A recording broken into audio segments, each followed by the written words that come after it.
เทรดกราฟเปล่าแบบไม่ต้องจำรู้แค่นี้เอาไปทำกำไรได้สบายปกติแล้วเวลาการที่เราจะเทรดกราฟเปล่าเราต้องจำรูปแบบแท่งเทียนใช่ไหมครับเราต้องจำหลายอย่างเลยรูปแบบแท่งเทียนหรือว่าพวก candlestick pattern price action ใช่ไหมครับอันเดียวกันแล้วก็รูปแบบกราฟ W pattern M pattern ต่างๆที่ผมเคยสอนไปคือปกติในการเทรดกราฟเปล่าคุณจะต้องจำให้ได้คือผมบอกก่อนถ้าเกิดคุณจำอะไรพวกนี้ได้คุณแม่นพวกนี้มันจะทำให้การเทรดของคุณแม่นขึ้นครับพอการเทรดแม่นขึ้นเราจะทำกำไรได้ดีขึ้นครับเพียงแต่ว่าในคลิปนี้ผมอยากจะสอนวิธีการผมใช้คำนี้อยากจะสอนวิธีการที่ทำให้คุณเทรดโดยที่คุณไม่ต้องจำอะไรพวกนี้เลยครับคือคุณสามารถเทรดได้กำไรคลิปนี้ผมจะสอนให้คุณเทรดทำกำไรแบบไม่ต้องจำคือคุณสามารถเอาท่าที่ผมจะสอนในวันนี้เอาไปเทรดทำกำไรได้เลยโดยที่เดี๋ยววันนี้เราจะไม่มีการสอนที่เป็นแบบรูปภาพสักเท่าไหร่วันนี้เดี๋ยวเราจะพาไปลุยของจริงกันเลยว่าของจริงเป็นแบบนี้นะสิ่งที่ผมจะสอนในคลิปนี้มันไม่ใช่สิ่งที่ผมจู่ๆก็พูดขึ้นมานะคือผมพิสูจน์มาแล้วจากการที่เทรดส่งซิกทุกๆวันกับโค้ชนัทเป็นเวลา4 ปีจริงๆเทรดมากกว่า4 ปีนะเพียงแต่ว่าหลักฐานที่มันมีให้ดูเนี่ยพิสูจน์แบบจริงๆเนี่ยแบบมีการบันทึกไว้เนี่ยประมาณ4 ปีกว่าครับก็คือตั้งแต่สร้างกลุ่ม Signal ขึ้นมาแล้วก็โพสต์แบบนี้ลงในกลุ่ม Signal ทุกๆวันผมกับคนนั้นเนี่ยสอนอยู่ใน Number 9 Option ใช่ไหมแล้วใน Number 9เนี่ยก็จะมีกลุ่ม Sig ดังนั้นเวลาเทรดตาม Sig ก็จะใช้เทคนิคเหล่านี้แหละครับในการเทรดซึ่งเทคนิคที่ผมจะเอามาสอนคุณในวันนี้มันเป็นส่วนหนึ่งมันเป็นส่วนหนึ่งของคอร์สที่คุณจะได้เรียนดังนั้นในวันนี้ถ้าเกิดคุณยังไม่ได้เรียนในคอร์สคุณสามารถมาเรียนในคลิปนี้แล้วสามารถที่จะเทรดทำกำไรได้คือจริงๆในคอร์สเนี่ยผมกับคนนั้นเนี่ยจะลงลึกไปยิ่งกว่านี้เพียงแต่ว่าในคลิปนี้เนี่ยอยากจะเอา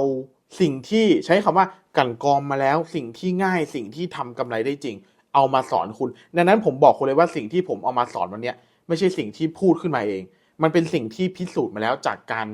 บันทึกอย่างเงี้ยเป็นเวลา4 ปีดังนั้นเดี๋ยวเราไปเรียนกันครับ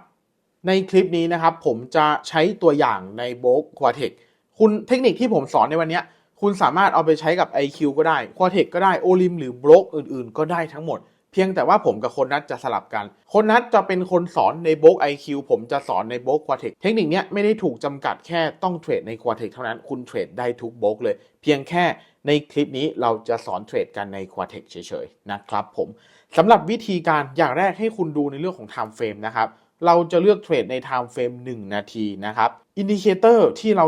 จะใช้อินดิเคเตอร์ที่ง่ายที่สุดที่สอนมาในทุกๆคลิปนะก็คือ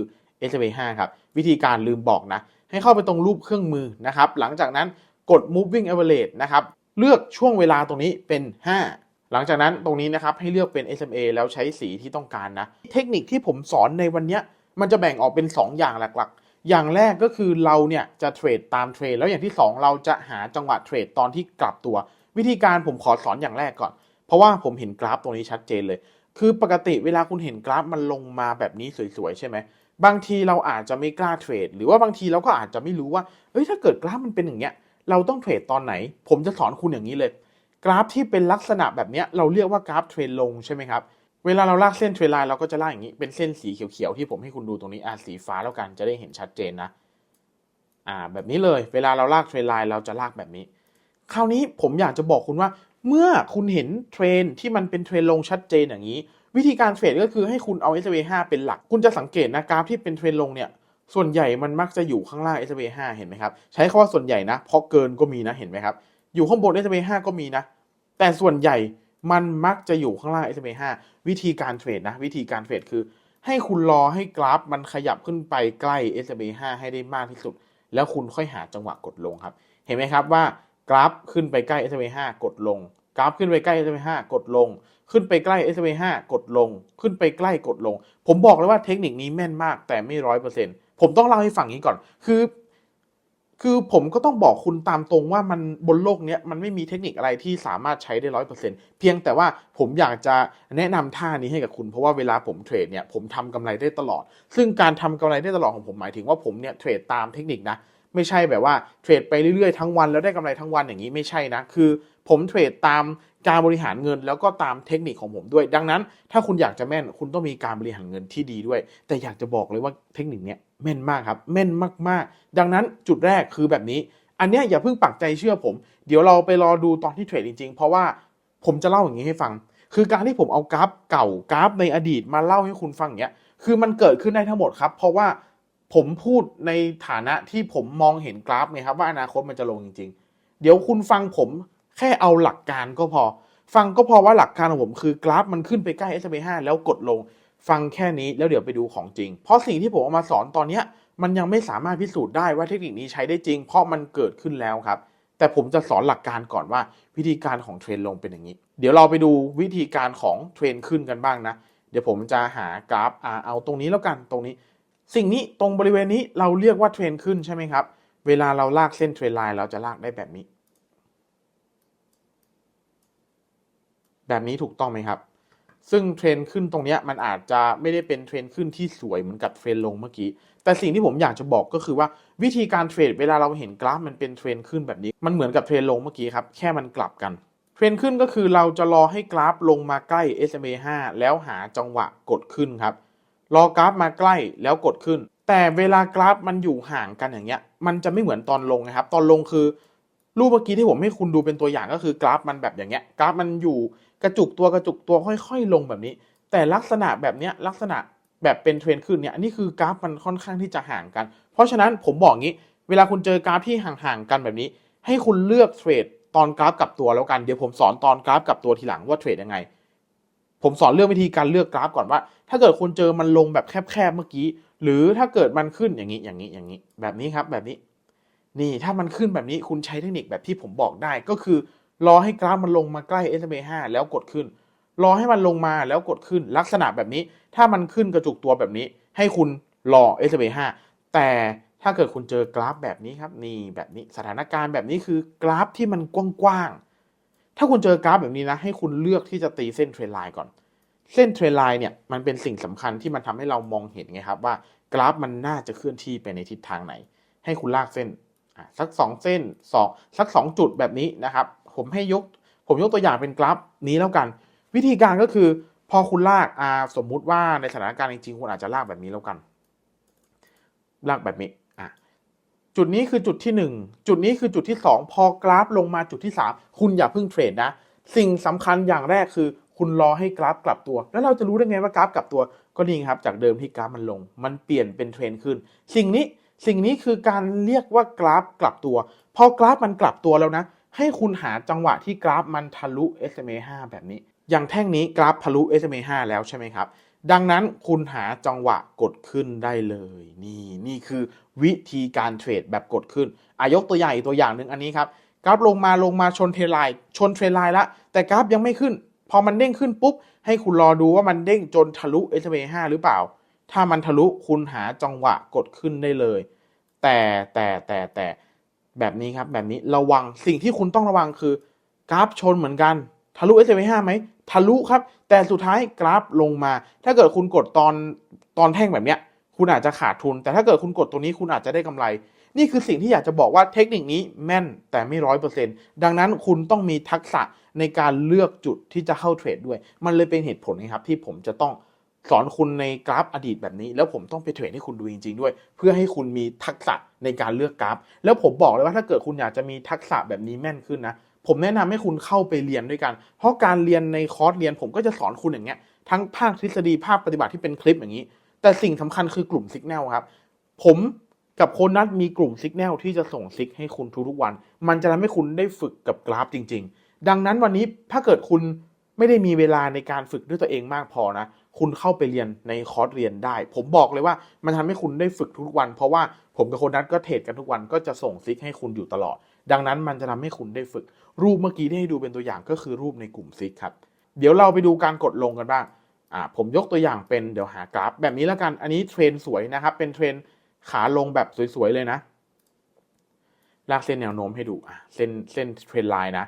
สมมุติว่าคุณลากเส้นได้แบบนี้ลากเส้นได้แบบนี้จุดสำคัญในการลากเส้นเทรนไลน์ไม่ยากนะครับคุณใช้วิธีการที่ง่ายที่สุดเลยก็คือคุณหาจุดสูงสุด2จุดแล้วลากลงหาจุดต่ำสุด2จุดแล้วลากลงหลังจากนั้นใช้ไปยาวๆจนกว่ากราฟจะทะลุนะกราฟทะลุคืออย่างนี้ไงครับคือเส้นเทรนไลน์เนี่ยมันใช้งานไม่ได้ละกราฟมันเลยเส้นออกไปละโอเคนะอันนี้คือวิธีการตีแบบง่ายๆถ้าเกิดคุณอยากจะเรียนแบบลึกๆนะคุณสามารถมาเรียนในคอร์สหรือไปหาคลิปใน YouTube ได้เลยใน YouTube มีคลิปสอนตีเส้นเทรนไลน์ ตีเส้นแนวรับแนวต้านที่เยอะมากๆครับแล้วเขาสอนละเอียดสอนดีกว่าผมอีกถ้าเกิดคุณไม่อยากลงเรียนเทคคอร์สคุณเรียนใน YouTube โอเคนะเดี๋ยวเราไปดูวิธีการกันสมมุติว่าผมเลือกที่จะลากเส้นนี้2เส้นผมเอา2จุดนี้วิธีการเทรดนะวิธีการเทรดคือเหมือนเดิมเหมือนเมื่อกี้เราจะรอให้กราฟขึ้นไปแล้วกลับตัวลงมาคุณจะสังเกตอย่างตรงเนี้ยกราฟขึ้นไปนะขึ้นไปแล้วมันกลับตัวลงมาเรียบร้อยแต่มันไม่ทะลุ SMA 5พอมันเจอลักษณะนี้เราจะไม่เทรดสิ่งที่เราจะเทรดก็คือเราจะรอให้มันกลับตัวโดยที่แท่งเทียนเนี่ยจะต้องทะลุ SMA 5แบบนี้อย่างตรงนี้เนี่ยทะลุ SMA 5แล้วเราหาจังหวะกดลงได้แล้วบางคนอาจจะบอกว่าเอ้าก็มันเลยเส้นแนวรับแนวต้านแล้วนี่แนวรับแนวต้านนะครับหรือว่าเส้นเทรนไลน์เนี่ยมันมีหลากหลายรูปแบบคุณสามารถคือเส้นเนี้ยแท่งที่มันลงตัวเนี้ยมันอาจจะไม่ได้ลงเพราะแนวรับแนวต้านเส้นนี้ก็ได้ครับแท่งนี้มันอาจจะลงเพราะแนวรับแนวต้านนี้ก็ได้ครับอันนี้คือการเทรดเนี่ยแนวรับแนวต้านเนี่ยจะไม่มีผิดจะไม่มีถูกอะไรขนาดนั้นนะเพียงแต่ว่าเป็นการตีในแบบที่เราถนัดหรือเปล่าดังนั้นจุดสังเกตในเทคนิคนี้ก็คือการกดลงเนี่ยคุณจำเป็นที่จะต้องรอให้แท่งเทียนตรงนี้มันทะลุ SMA 5คุณค่อยหาจังหวะกดลงตรงนี้ก็เหมือนกันครับกราฟขึ้นไปชนเส้นเทรนไลน์ใช่ไหมชนเส้นแนวต้านพอมันขึ้นไปชนเทรนไลน์ปุ๊บคุณอย่าเพิ่งกดคุณรอให้มันทะลุเห็นไหมครับมันทะลุแล้วเห็นไหมแท่งนี้ทะลุแล้วคุณสามารถกดลงตรงนี้ได้หรือคุณอาจจะรอชัวร์รอ2แท่งแล้วกดลงแท่งนี้ได้ครับนี่คือวิธีการเทรดแบบกดลงโอเคสรุปแล้วการกดขึ้นมี2แบบแรกก็คือกราฟสวยๆกราฟไหลขึ้นสวยๆอย่างนี้ไหลอย่างนี้วิธีการกดคือรอให้มาใกล้ๆ SMA 5แล้วกดขึ้นใช่ไหมวิธีที่2ล่ะครับวิธีที่2คือเราเทรดด้วยแนวรับแนวต้านใช่ไหมตรงนี้ยกตัวอย่างตรงนี้เราจะกดขึ้นก็ต่อเมื่อกราฟเนี่ยมันกลับตัวแล้วมันทะลุ SMA 5เราจะหาจังหวะกดขึ้นโอเคนะครับต่อไปการกดลงมี2แบบเหมือนเดิมแบบแรกคือกราฟไหลลงแบบนี้ไหลลงแล้วกราฟมันอยู่ต่ำกว่า SMA 5แบบนี้เราจะหาจังหวะกดลงตอนที่กราฟขึ้นไปใกล้ๆ SMA 5แล้วอย่างที่2การกดลงอย่างที่2ก็คือกราฟอยู่ตรงเทรนไลน์แบบนี้ใช่ไหมครับรอมันชนเทรนไลน์แล้วมันกลับตัวโดยมีเงื่อนไขว่าแท่งเทียนจะต้องทะลุ SMA 5เราก็หาจังหวะกดลงอันนี้คือเงื่อนไขและวิธีการเดี๋ยวผมจะพาคุณไปเทรดจริงๆแล้วคุณจะเห็นว่าของจริงมันสามารถใช้ได้อย่างที่ผมพูดเลยเพียงแต่คุณแค่ต้องเอาไปฝึกนิดนึงแค่นั้นโอเคเดี๋ยวเราจะไปเทรดกราฟจริงสถานการณ์จริงๆแล้วใช้เงินจริงกันไปดูกันครับโอเคครับเดี๋ยวเรามาเริ่มลุยกันนะครับผมใช้ทุนอยู่ที่ 1,000 บาทนะครับผมเดี๋ยวเรามาดูกันว่าวันนี้ทุน 1,000 บาทจะเป็นยังไงเดี๋ยวผมขออนุญาตหากราฟโอเคผมเจอละเดี๋ยวผมจะหาจังหวะกดขึ้นนะคุณลอง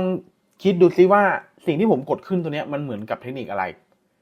มันเหมือนกับเทคนิคของการที่กราฟกลับตัวถูกไหมครับเพียงแต่ว่าผมไม่ได้ลากเส้นเทรนไลน์ให้เห็นครั้งแรกใช่ไหมคุณจะสังเกตเห็นว่าพอกราฟมันกลับตัวเนี่ยคุณเห็นไหมครับว่าพอกราฟมันทะลุ SMA 5แล้วเราสามารถหาจังหวะกดขึ้นได้เลยเพียงแต่ว่าผมมาเห็นกราฟตอนที่กราฟมันขึ้นไปข้างบนที่ค่อนข้างสูงแล้วเนาะดังนั้นเนี่ยตรงจุดนี้เนี่ยเราต้องมาลุ้นกันว่าเราจะกำไรหรือเปล่าทุกคนกำไรแบบเสี้ยววิมากๆเลยนะครับโอเคไม้แรกเราได้กำไรสิ่งนี้คือสิ่งที่ต้องระวังนะว่าเวลาเราเทรดจริงๆเนี่ยเราจะมาทันกราฟหรือเปล่าอย่างตอนนี้เดี๋ยวผมจะหาจังหวะกดลงนะเหมือนเดิมเพราะว่ากราฟกลับตัวแล้วแท่งเนี้ยมันเพิ่งทะลุ SMA 5มาถูกไหมครับดังนั้นผมจะรอให้กราฟขึ้นอีกนิดนึงนะแล้วผมจะหาจังหวะกดลงเดี๋ยวเรามาดูกันอย่างที่ผมบอกนะเวลาเราเทรดจริงๆเนี่ยจังหวะมันเป็นสิ่งที่ค่อนข้างที่จะสำคัญเห็นไหมครับคือเมื่อกี้ผมกดปุ๊บกราฟมันเด้งขึ้นไปชน SMA 5ข้างบนเลยตรงจุดนี้คือสิ่งที่ผมบอกว่าเทคนิคไม่ได้วินแบบ 100% ดังนั้นสิ่งที่คุณทำก็คือคุณต้องบริหารเงินให้ได้ตอนเนี้ยออเดอร์แรกเมื่อกี้เราเทรดไป300 บาทแล้วเราได้กลับมา546ใช่ไหมครับผมใช้เทคนิคการเทรดแบบวินเกลในครั้งแรกเพราะฉะนั้นไม้ที่2เนี่ยผมเทรดอยู่ที่546บาทเท่ากับทุนบวกกำไรในไม้ที่แล้วที่ได้มาแต่ไม้ที่2นี้เรา loss นะเพราะฉะนั้นผมจะไม่เทรดแบบ loss scale นะครับในคลิปนี้ดังนั้นเดี๋ยวเราจะใช้คำว่าเหมือนเริ่มต้นใหม่โอเคนะเดี๋ยวเราจะเริ่มกันที่ไม้ที่1กันอีกครั้งหนึ่งนะครับสรุปแล้วเนี่ยกราฟมันไม่ได้ลงจริงๆนะครับโอเคนะเดี๋ยวเราจะเริ่มที่ไม้ที่1ที่300 บาทเหมือนเดิมนะครับเดี๋ยวผมหาเป็นจังหวะของการกลับตัวให้ดูดีกว่านะ คือเวลาเทรดเนี่ยถ้าเกิดคุณเจอกราฟแล้วมันก็ดีนะแต่ถ้าเกิดคุณไม่เจอเนี่ยคุณพยายามหากราฟให้มันตรงกับเทคนิคเราอย่าเทรดในเทคนิคที่แบบว่าอะไรก็ได้อย่างเงี้ยถ้าเกิดคุณไม่เจอคุณก็ต้องหากราฟไปเรื่อยๆจนกว่าจะเจอกราฟที่มันเข้ากับเทคนิคอันนี้คุณลองดูผมลากเส้นเทรนไลน์2เส้นแล้วตอนนี้กราฟมันกลับตัวในเส้นที่3แล้วมันทะลุ SMA 5เรียบร้อยผมจะรอให้กราฟลงมานิดนึงแล้วจะหาจังหวะกดขึ้นนะครับอันนี้เนี่ยคือจังหวะในการเทรดของการกลับตัวแบบสวยมากๆเลยใช่ไหมครับสวยมากเสียดายนะผมไม่ได้กดตอนที่กราฟมันลงมาเมื่อกี้มันเร็วมากๆลักษณะของกราฟแบบเนี้ยมันตรงกับที่ผมสอนทุกอย่างเห็นเลยไหมครับเส้นเทรนไลน์เส้นสีเหลืองที่ลากขึ้นไปกราฟสัมผัสเสร็จปุ๊บกลับตัวพอกราฟกลับตัวจุดสำคัญอย่างที่ผมสอนไปใช่ไหมว่าเราเนี่ยจำเป็นที่จะต้องรอให้แท่งเทียนทะลุ SMA 5ขึ้นไปก่อนพอมันทะลุ SMA 5ขึ้นไปปุ๊บเราหาจังหวะกดขึ้นได้เลยแล้วยิ่งการที่กราฟมันไม่ค่อยจะลงแล้วมันพยายามจะขึ้นตลอดนะมันมีความหมายว่าแรงซื้อมันเยอะซึ่งตรงเนี้ยถ้าเกิดคุณงงผมแนะนำให้คุณเข้ามาใน YouTube ช่องผมก็ได้แล้วดูคลิปที่สอนในเรื่องของแท่งเทียนนะครับคลิปที่เป็นคลิปยอดนิยมคุณเข้าไปดูคลิปนั้นผมจะสอนในเรื่องของแท่งเทียนด้วยถ้าเกิดคุณดูคลิปนั้นคุณจะเข้าใจมากยิ่งขึ้นอันนี้เป็นไม้ที่3ในการเทรดแต่มันคือไม้ที่1ของเราในการเริ่มชุดของการวินเกลนะครับดังนั้นไม้ที่2นี้นะครับผมจะเทรดที่579 บาทเหมือนเดิมนะเดี๋ยวเรามาดูกันทุกคนว่าเราจะสามารถผ่านไม้ที่2นี้ไปได้หรือเปล่าตอนนี้เนี่ยเงินทุนของเรากลับมาที่979ก็คือขาดทุนไปนิดหน่อยนะครับนี่ไงครับผมกดขึ้นเลยแล้วกันนะโอเคกดแล้วนะครับอุ๊ยอันนี้ถือว่าโอเคนะเป็นจังหวะที่โอเคเลยเพราะว่ากราฟมันเด้งลงมาพอดีคราวนี้เนี่ยลักษณะอันนี้ก็คือการกดขึ้นใช่ไหม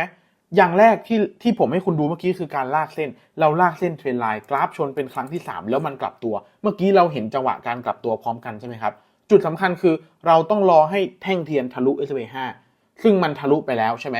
มันก็เลยทำให้ผมเนี่ยมากดขึ้นในแท่งนี้ครับเห็นไหมครับว่าเทคนิคนี้มันดีนะมันดีมากๆแต่ว่ามันไม่100%ไงครับดังนั้นคุณอย่าลืมในเรื่องของการบริหารเงินนะโอเคเลยตอนนี้เนี่ยไม้ที่2เรามาละ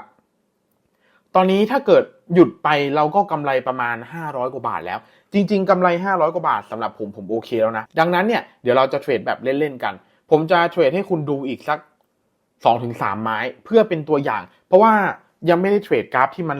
ไหลขึ้นกับกราฟที่มันไหลลงให้คุณดูใช่ไหมเดี๋ยวผมเทรดให้ดูเป็นตัวอย่างโอเคผมกดลงเรียบร้อยอันนี้เนี่ยผมใช้ทุนแค่100 บาทนะเราจะเทรดกันแบบเล่นๆนะแต่เป็นการสอนด้วยจะสังเกตเห็นใช่ไหมครับเหมือนที่ผมยกให้ดูเป็นตัวอย่างเมื่อกี้เลยคือกราฟมันลงวิธีการในการที่เราจะเทรดได้ดีที่สุดก็คือรอให้กราฟเนี่ยมันขยับขึ้นไปใกล้ SMA 5แต่ในจังหวะเนี้ยกราฟขยับขึ้นไปไม่ค่อยใกล้ SMA 5เท่าไหร่แต่ความหมายคือ